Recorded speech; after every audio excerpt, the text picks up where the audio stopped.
Handhelds are the future of gaming. And before we get into that, welcome back everybody.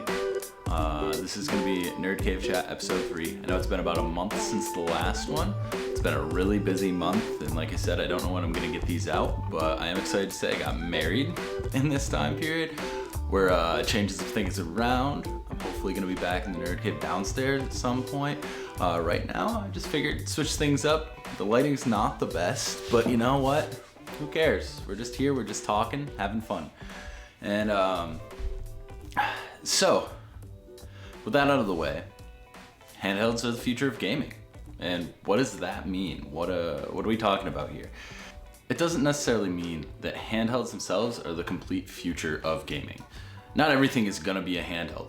What I mean by that is we can look at handhelds, I think, to see where gaming is going. Maybe that's just me, maybe it's where I'm at in life and the convenience. But when you think about it, there's been this divide since the Game Boy, NES era, where handhelds in consoles or handhelds in PC have always had this separation. And for the first time now, just in the last couple years, we've really seen those lines start to blur. And I think as we go forward, it's only gonna get blurrier. And that's part of what I mean by we can look at handhelds, where they started, where they are now, and where they're going to see where gaming itself is going. Now with that said, I think we have to start in the past. I just said we gotta look at the past to get to where we're going. And I know I talked about like Game Boy Advance, that stuff being way back in the past. What I really mean and where I really think this started to take off and get a little bit blurry is we go back to 2013. And there were two big things in 2013. We had the Wii U and we had the NVIDIA Shield handheld. Both of those, albeit in different methods, made handheld streaming of console and computer level games possible. And that was really the first time that we saw that being pushed, at least from more major brands. With the Wii U, now you had to be within like 50 feet of the console or something for that to really work. But still, you could play a console level game in your hands. It wasn't perfect, but Nintendo made it work in their own little Nintendo way. The NVIDIA Shield, on the other hand, allowed you to stream games from NVIDIA's GeForce Now service, as well as games from your computer if you had an NVIDIA graphics card. And I think that was the first step forward, and they weren't necessarily, neither one of them were successful. They weren't necessarily the best step forward, but they were a crack in that door, and they were a crack in that divide between the stationary console and the handheld. I think the next step was probably 2015-ish. We had the NVIDIA Shield tablet, kind of the next step in trying to mainstream what they had done with the handheld. And then we had the GPD Win, the original one. I think that came out in early 2016. You guys can check that, correct me in the comments if I'm wrong on any of these dates. But in 2016, the GPD Win launched, and it was the first time we had really a small Windows handheld that was kind of worth anything. I mean, we had small attempts at computers with Windows Pocket in the past, but nothing that ran full fat Windows until we had like the GPD Win. And this had joysticks as well as a full keyboard built into it. It was a little clamshell. And really it could only play indie games for the most part, maybe some lighter, platformers, things like that. Nothing major. But again, that was the next step. You're running full on Steam or any other launcher you can get on Windows on this thing, and you're able to run games from those launchers. Yes, you were doing it on integrated graphics, but it was there. It was the first time people were like, wow, we actually have something like this in our hands we can use. And there were a few other companies that kind of copied in their footsteps over the next couple of years. But I think the biggest turning point in all of this was the year 2017. There were two major things that happened that year. We had AMD Ryzen and we had the Nintendo Switch. The Nintendo Switch, the reason that was so major is that was the first time a major brand from the console or PC side came out with something that natively was running things both set-top box and handheld at the same level. The Nintendo games aren't necessarily always the shiniest, highest quality graphics, highest frame rate type thing. But either way, to see a game like Breath of the Wild running on my TV and in handheld and feeling the same in both places was really mind-blowing. And then on the computer side, I said AMD Ryzen, and what does that have to do with handhelds? Nothing yet, nothing at the time. But soon after the launch of those Ryzen chips, they launched their APUs. They had the 2300 and the 2400G. And that was kind of the first time we saw the Vega graphics attached to these new Ryzen CPUs. As those would improve over the next few years, we would see the efficiencies get better, the performance get better, and the use cases become more interesting. Now fast forward a little bit farther. We're gonna keep talking about these APUs. The same hardware was then starting to be implemented in what we call mini PCs from companies like Mini Forums, and I think Geekom, and a couple others, as well as tons of people started building small form factor PCs. Small form factor PCs were already a niche thing in the community, people always trying to build something compact they could take to LAN. But now people were starting to do it and willing to give up some of that performance for portability with these Ryzen APUs, or even with, just a processor and a small graphics card. And companies started catching on. They started putting out more small form factor cases, better small form factor power supplies. And you could kind of see this shift starting to take place in that, 2018, 2019 time period, where it seemed like everyone wanted small portability. Go to the next year, 2020, we have two console launches, the Xbox Series consoles and the PS5, both using AMD APUs in their systems, all-in-one chips there. They have the graphics and the CPU both baked in. The difference is they're using RDNA Radeon 2 graphics. Those consoles were still kind of the next step in bringing everything into this more unified path. Everything is coming together, getting closer. You got PC, you got console, you got these handhelds. Everything is starting to close in on this gap. Everything's kind of headed in the same direction, and we're starting to see it unfold. Handhelds haven't quite taken over yet, but the Switch now at this point, 2020 going into 2021, finally hits 100 million units, and everyone is noticing. So much so that in 2021, Valve announced the Steam Deck. The Steam Deck was almost like a fever dream to think you could have your whole Steam library and play these AAA games that are on PC, PlayStation, Xbox, on a handheld.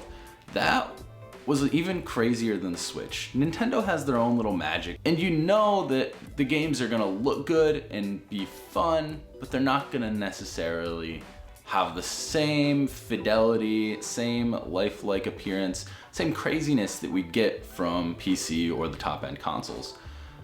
But Steam Deck, what they were saying is, no, you're gonna be able to play, Elden Ring, for example, in handheld.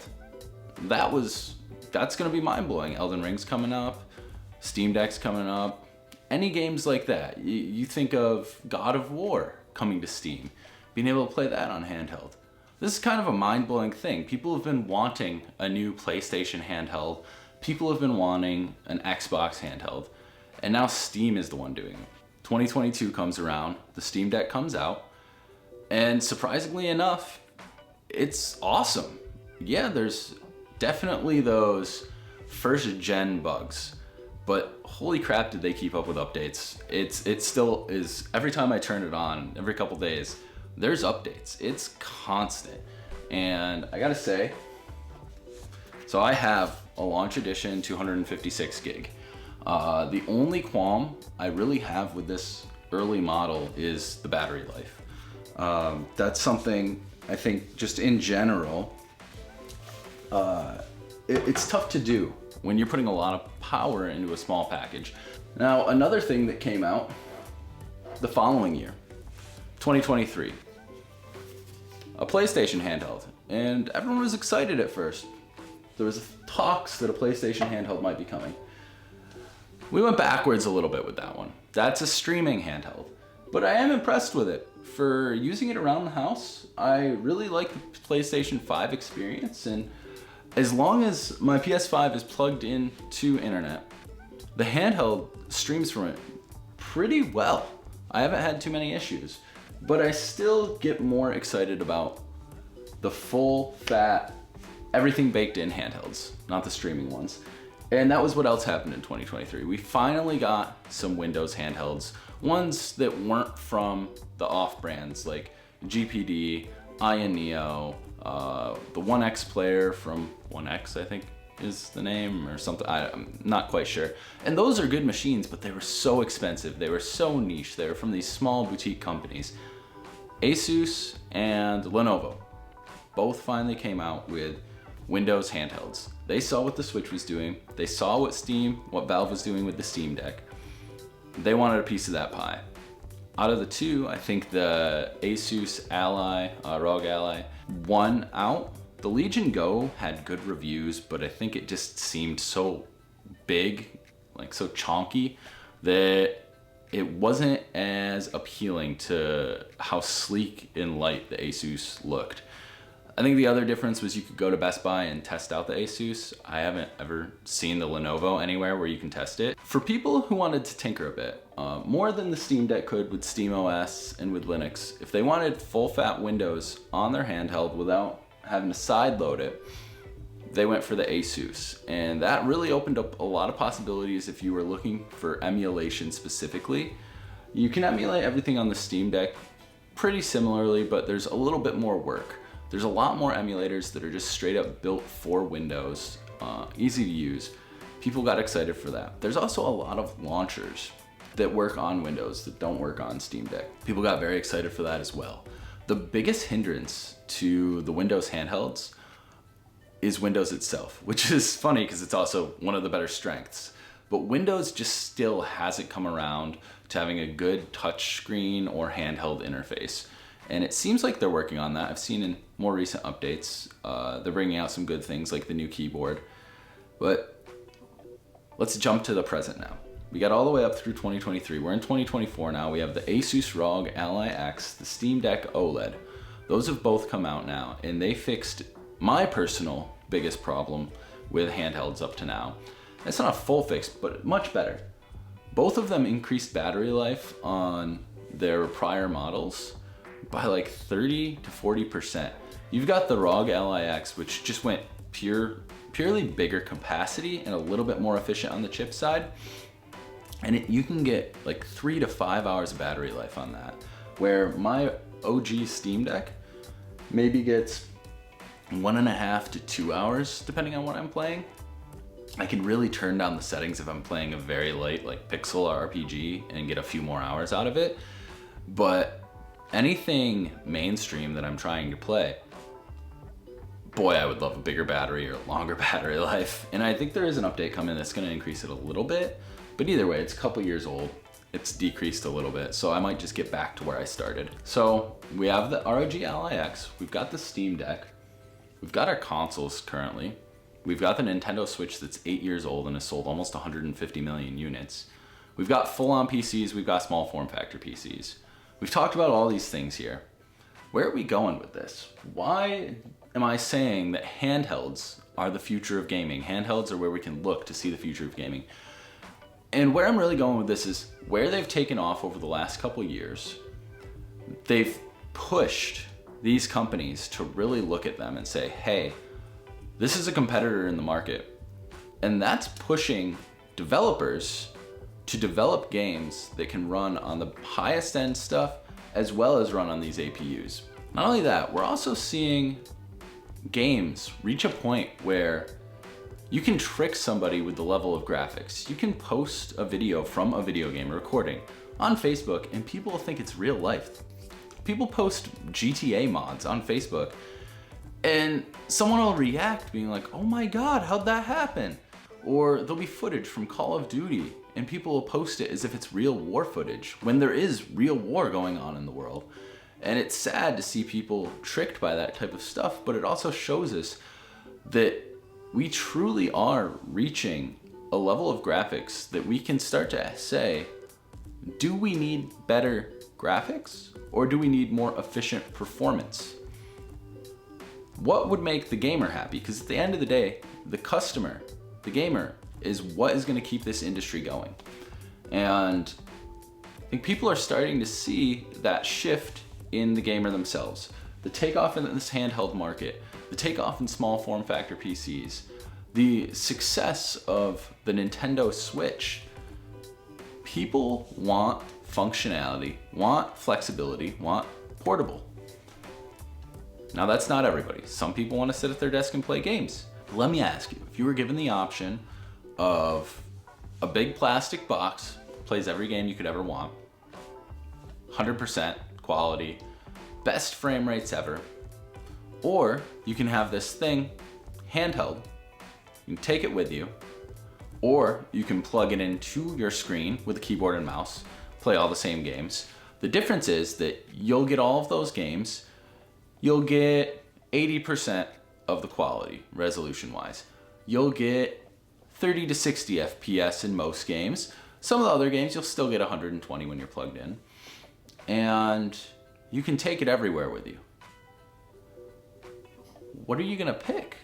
If you can play all the same games and they feel just as good, especially because you're in handheld and you have that feeling of being able to lay down on the couch and play, lay in bed and play, go on a car ride and play, take it to your friend's house for a LAN party and plug into a monitor there without having to haul a whole rig.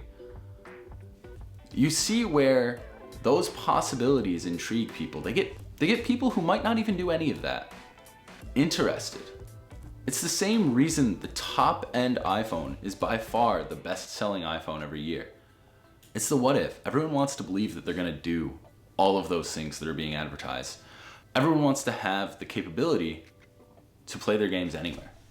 Why wouldn't you want that? Why would you cut yourself short? I think people are starting to realize that.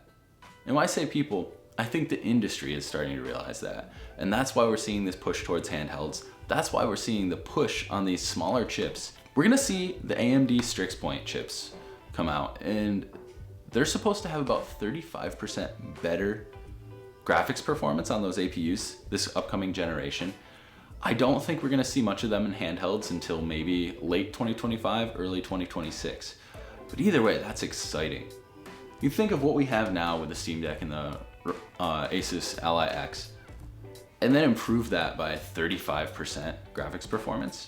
If we can have the same battery life, up to 5 hours, and be running games like God of War Ragnarok at 1080p 60 FPS on handheld, what more could you ask for? And then, on top of that, we have the Switch 2, which might get announced any day now, probably releasing early to mid next year. Handhelds are right on the cusp of jumping into maturity. They are like chomping at the bit. They're 16 years old, they just picked up their permit, they're ready to drive. They are so close, and I think in the next 2 years, we're gonna see them take off.